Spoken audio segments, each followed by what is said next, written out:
knife, and John's apparently on helium. Yeah, we're here to start going through. I know this is Vitriol. The next album in our discography. As And always. a spicy one.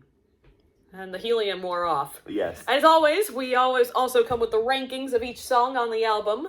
So we're going to start with the very first song on the album, which is Dirty Life and Times of a Gun. Yes.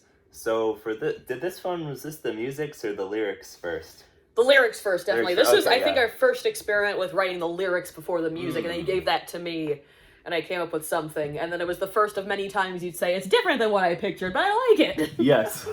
Yeah, this one is basically, I think we had just seen Murder by Death, and I wanted to write, like, a murder ballad, like they write so many great ones, and so I was telling this, like, story from the perspective of a gun, that, you know, and there was some interesting things in the songs. Like the first verse, the gun is owned by like the Palin type woman. I think one of my favorite rhymes in any of our songs is, she thought she was 2007's Annie Oakley, brandishing the gun on her waist, and then no guns allowed, Chipotle. I love that line also. It always gives me a little smirk whenever I sing it up live.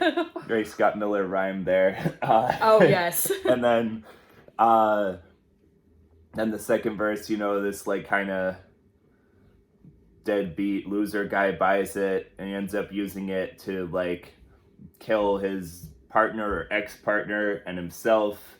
And then I want to leave the ending ambiguous, so like he hears himself, he says, that woman killed my son, and I intended it to be kind of ambiguous, like it could either be, you know, she's actually like murdered his son or whatever, or it could be like she got an abortion and this guy's, you know, drunk, he's out of his mind, and he's kind of thinking of it in that way. And so, like... Either way, he's dead, too. Yeah, like, it could be a revenge thing, or it could just be a senseless killing. Yeah, so, you know, neither of those could happen. He could just be crazy. Or maybe, like, she just ran off with her kid. Yeah. And he's like, yeah, well, he's basically dead to me now. Yeah. All sorts of things could have been the case. And then the last kind of like thing, I bet no one, it's hard to pick up from the lyrics, is I intended there's a very darker thing with it. So my idea with the first line is that this is a gun that's been made notorious by being used in like a mass shooting, and this is it telling its story from the past before that. So that's Pueblo Falls, and so like. The first line, the song doesn't even, like, talk about what happens in Pueblo Falls, but it's just, like, the gun is saying, before I was ever involved in Pueblo Falls, you know, here's my backstory. You hear it, folks, I didn't even know that. Yeah. I've been singing that line so many times. Just thinking, like, oh yeah, Pueblo Falls, you know, another incident. Yep, yeah. But this is a historical thing, I take it. No, this isn't. Oh no, it's fictional. This is fictional. I even Googled it to, I think, make sure there were no towns called Pueblo Falls. But I was thinking, you know, in this narrative, like, the gun is, like, a gun that's famous because it's been used in a mass shooting. But, like, it's saying, you know, I've also, you know, all these other things also happened in my past. Here's my life up to now. Yeah, and then the title of the song took from the Warren Zevon song off his final album, Dirty Life and Times. So it's just Dirty Life and Times of a Gun. How'd you come up with how'd you decide to use a slide, for example? How'd you come up with your kind of riffs and such? So in my mind, getting these lyrics and kind of knowing the context of John wants to write a Western number, but for some reason, neither of the things that really popped into mind were, like, explicitly Western, but more just Western, vague Western. And yeah, so like you didn't put, like, country guitar no, it or, wasn't like, folk strumming on it. Yeah. No, the two songs that came into my mind most were Buena by a band called Morphine, which I feel like the bass just almost completely identically knocks off there. And so Mark Sandman, of course, was famous for using his bass, his slide on a bass, which was a two-string bass, and he just slid around on it, which I thought was a really cool thing, and I always wanted to bring that into the Lemon Knife thing somehow. I don't even, like, follow them explicitly, but, like, I was always like, curious, you know? It was just a weird lineup of a band, too. There was, like, a two saxophone sax, and it was like one blowhole, and he would like play both saxes or something. And the drummer, which I don't actually know if there was anything unusual about the drummer, but there was just a three-piece. It was those three guys. 3 legs. Oh, he had 3 legs. Yeah, that was he's it. That was genetic it. freak, so Yeah, like just the whole band was just. But anyway, and that's why they picked the name. His mother got too much morphine And that's during what a happened to pregnancy, him. and so he was born with the third leg. I was about to totally not invent that same story. Yep. And the other song that for some reason popped into my head was "The Man's Too Strong" by Dire Straits, which is my favorite song by the Dire Straits. It's a weird pick, but just thinking of these like big booming chorus as opposed to this quieter. And then I was kind of drawing on that for the vocal delivery, just sort of it being sort of muted and kind of that style he has, just sort of like with a smirk but not kind of delivery that he has, kind of with that gravelly sort of tone. And of course, when there was one person that heard this and had a comment that was interesting. It's like Lou Reed singing over Primus, and I'm just like, that's not what I was going for. I don't think it is. I don't think that's the general populace opinion. I guess it's like it's a gritty lyric like Lou Reed would have, but I don't think you sound like Lou Reed. I guess it's like much. somewhat. If you don't know anyone else that has that like spoken singing style, then maybe you're gonna go with Lou Reed. Sure. I'd say you're singing it though. Like I mean, yeah, but I'm also kind of talking it, and that's kind of the intention. It's a Mark Knopfler thing, you know.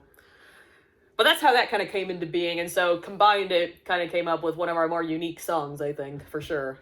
Yeah, and then I'm pretty sure like there was some show I had seen where they did this in a song. So I think on the chorus I was like, Mia, what if we put in like the pause there of like the digga digga dunk, and then we both hit it boom, together. Yeah, which is cool. So yeah, I have this at number 3. This is one of my favorite like sets of lyrics I've written, and it's also just like a really unique sounding part too on the bass end.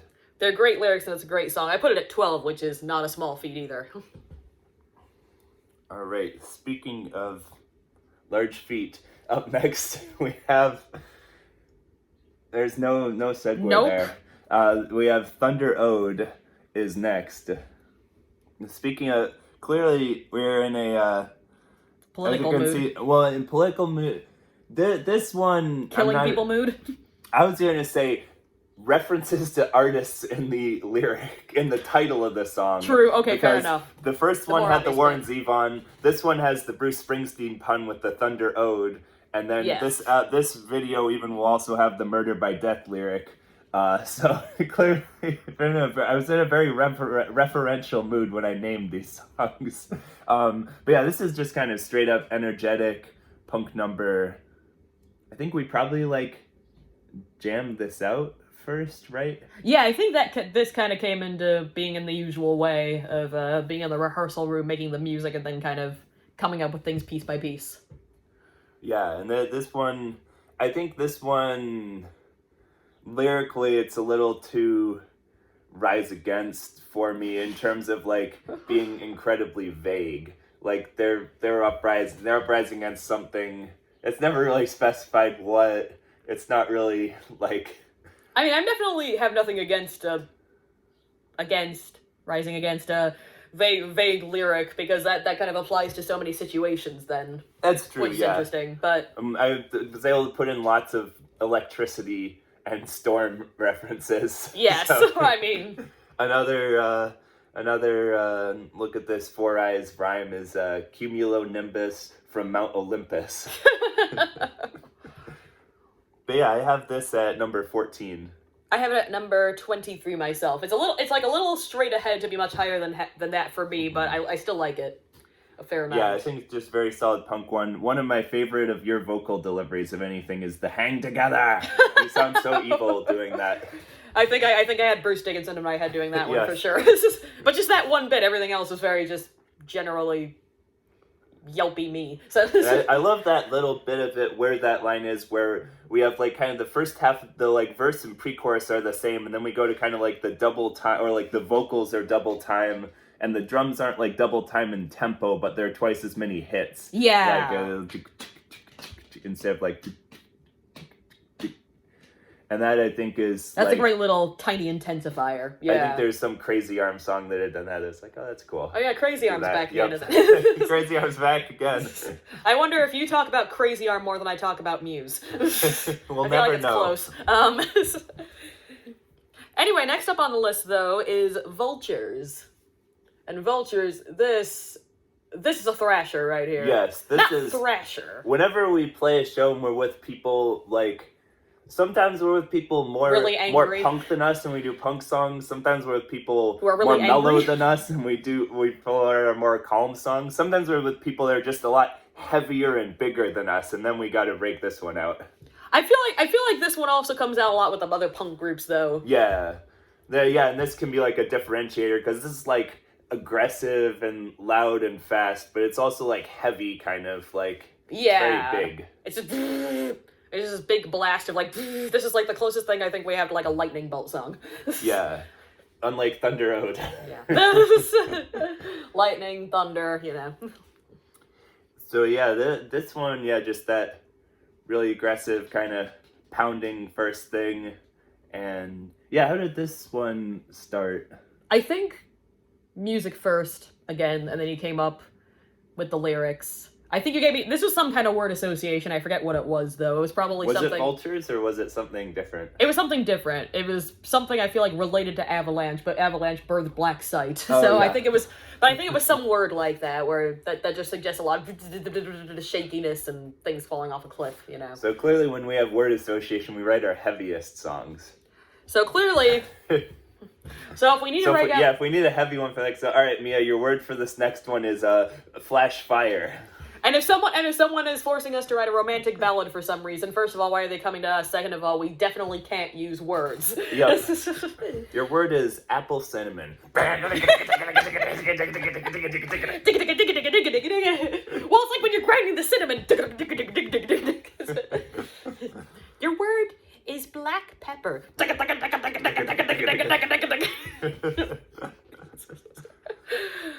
Oh yeah, and then like lyrically, this is one where I just was like, let's make Mia as scathing as possible, so like the first verse is about is Trump, we're still on the Trump, and the second verse is someone would be unnamed, and they're just kind of we went scathing. I like a lot of the lines here, like, you know, if we ever share an address, you'll need some time to convalesce. Because what are you convalescing from? I just love what that suggests. It's like, it's almost humorous. Like, it kind of is. It's good. It's like a but it's also legitimate threat. Yeah. It's like the kind of threat that should show up in like, obviously not like a Shakespearean quote book, but like, you know, something like that. Best insults, you know, you got a bathroom book, you know, look up insults. that should be in there. It should. But yes, I put this at 9. I put this at 5. Yeah. Great one. Love it. Mm-hmm. I think it looks like I might have rated this whole first half of the album higher than you. I still rated it pretty high. I really like this album. I mean, I love this album. Yes. I think as a whole, this album, like, whatever I rank the individual song, is still my favorite. Okay, so our next one is Endless City. And this is a very John-led one.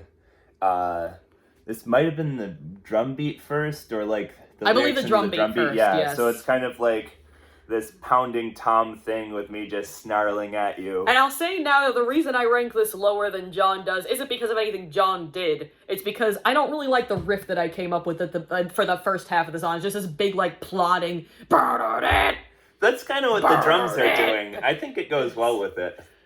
But it's like, I don't know...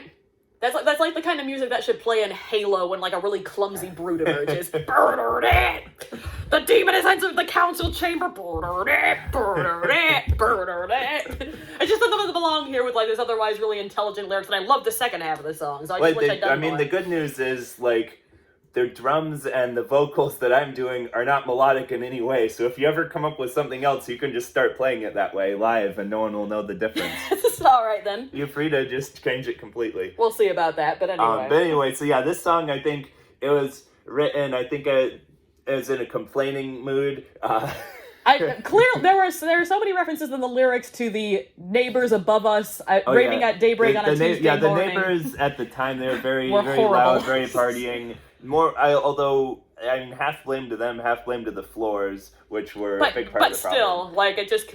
It's like our current neighbors are very well behaved, and we still hear them. We still hear them because of the floors. Yeah, so like So yeah, the second verse is just that, and like all the general noise and crowds, and it's just kind of like all the various downswings of being in the city. Then I wanted to end it on an optimistic note, so like, you know, the last line is like, we got a gig tonight, so I guess it's okay. Which is an upside of the city. Yep, and exactly. then we go into like little... a very like dancey part for the second half. It's an interesting study on the pros and cons of big city life. Yeah. So it's got that first kind of stompy thing. And I also like, I think you also do it like on the third verse, we kind of like up the ante, like I kind of have fewer, the drum beat switches to less of a start and stop thing and more of just a little bit of a growth. And I think your riff also changes a little. A little bit. Once again, not enough. It just got, that instead of it going, and now it goes, it just sounds like this dumb giant.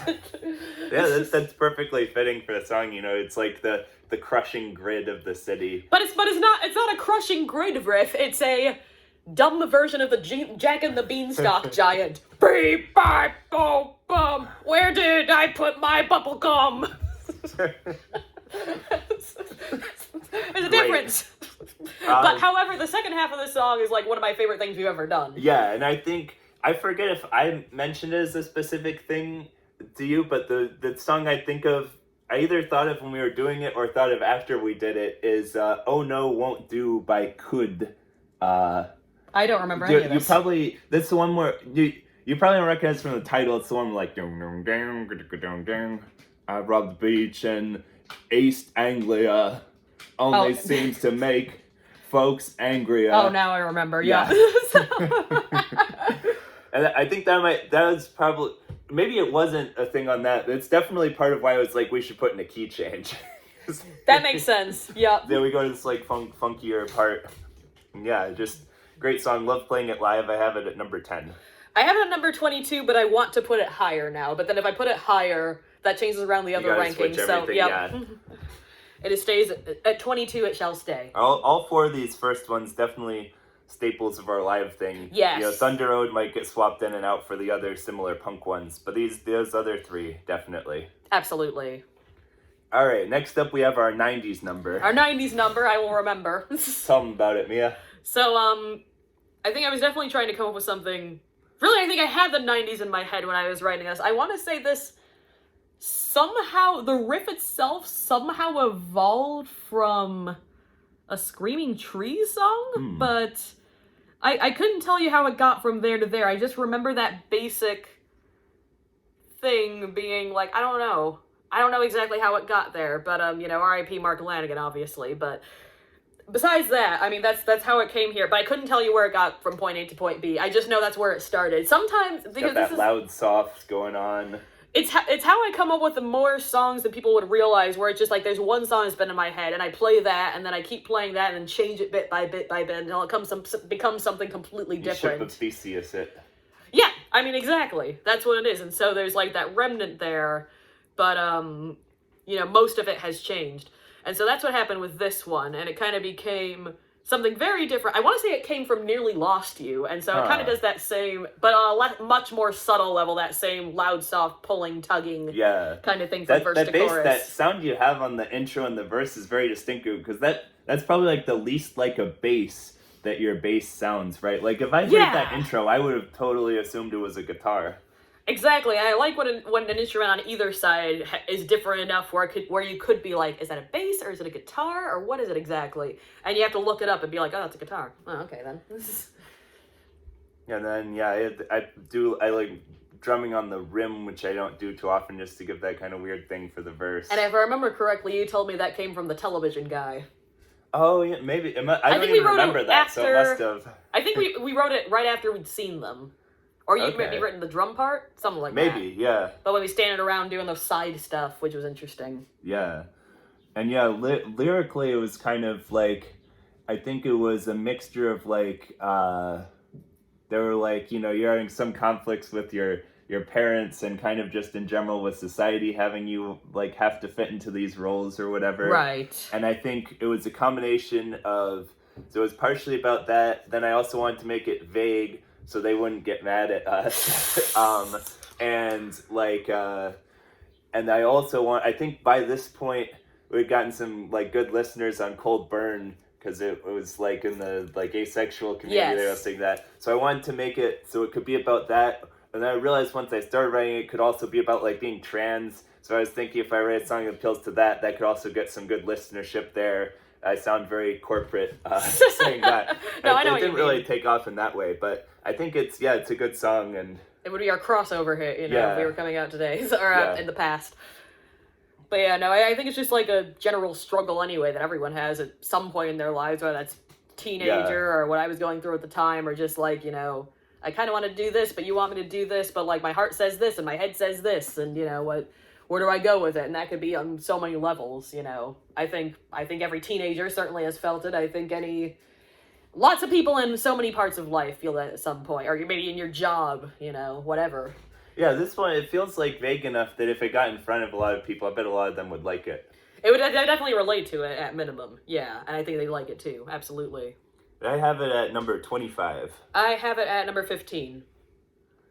I like it. I think it's right on I think it's the lower one that was in the this is a great song camp for me. I know what you mean, yeah, I'm definitely proud of the music that I developed here, which is rare, so that brings it up a notch. Well, you should be proud of all of them. You should be proud of them. Well, anyway, we'll talk about that later. The last one we're going to cover in this particular video is The Old Bastard Will Be Missed, which, John, tell them where it comes from. Oh, yeah, so this has a long, winding road. Yes. This is actually one of the first songs we wrote. We played it at our first gig ever. Then we didn't quite like it enough to put on our album. I think we even tried playing it, because I remember CJ telling us that the timing wasn't lining up. Yes, he kept thinking like, wait, are you sure you're playing this at the right moment? What if you tried doing this instead? And I'm just like, it's a very like it's not weird, we're not quite lined up, but it's weird. So we kind of set it aside, and then maybe we didn't try to record it, and I'm just remembering him commenting on it when we were recording it this time. Yeah. So we set it aside for a while, and then it's kind of like it was still sticking with us, so we're like, yeah, why don't we try and put that back on the album and add something new to it? So we add this kind of like this is probably your idea, right? Like the kind of 3/4 jam at the end. And it's a weird winding thing. Like, I don't really hate anything we did except for number 42. But we'll get there. But I think this one just, like, especially compared to our other ones, it just didn't quite settle. There's something that still feels unfinished about it. Yeah, it's one we don't really bring out. It's just, like, the kind of thing we should have given up on, but didn't, And, yeah, like, lyrically, my idea was that it was kind of, like, it was written by somebody where, like they're a senator, and, like, a senator from, like, the evil Republican side or whatever had just died, and they really didn't like this person. They were kind of reflecting on how just, like, having to fight against this person made them better. Like, not even, like, yo, you had hidden good, but just, like, having a, like, formidable opponent like you made me better at what I was doing. Right. It's an interesting lyrical idea, but again, it's like, I don't know, something isn't quite fleshed out about it, so it's pretty low down for me. It's 41.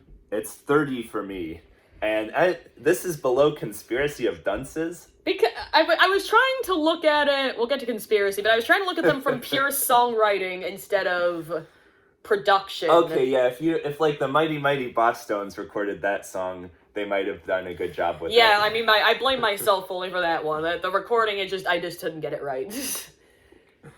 Well, we'll get to that. Yeah, we'll get to that later. Oh yeah, and the title of this song is from I Came Around by Murder by Death, which you can see our cover of it in our 50 state cover series. See it. Thing. Yeah. But that's Faf 1. Yes. Of Vitriol. Vitriol, and the title of that album comes from Ignoreland by R.E.M. So very referential mood. We'll see you next time for Half 2.